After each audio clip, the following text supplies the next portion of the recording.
5 kakaibang bagay sa kalawakan. 1. Mga itim na butas na lumilipad sa kalawakan.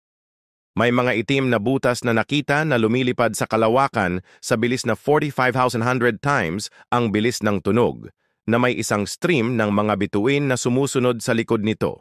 Ang mga ito ay tinatawag na as runaway black holes at maaaring nabuo mula sa isang complex na interaksyon ng mga itim na butas sa isang galaksiya.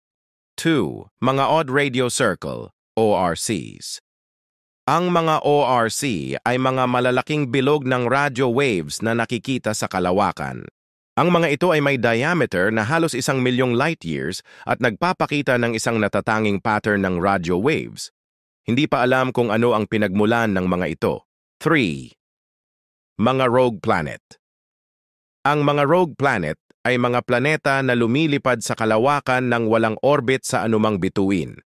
Maaaring may trilyong mga planeta na tulad nito sa ating galaksiya lamang.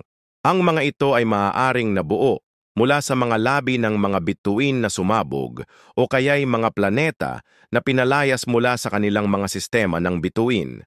Number 4. Fast radio bursts, FRBs.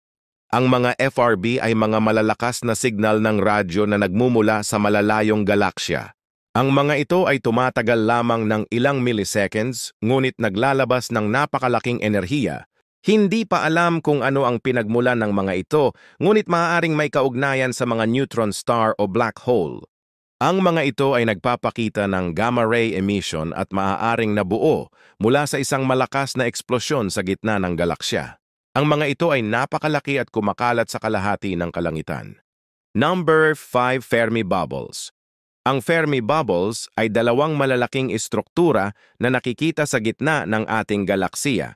Ang mga ito ay nagpapakita ng gamma ray emission at maaaring nabuo mula sa isang malakas na eksplosyon sa gitna ng galaksiya.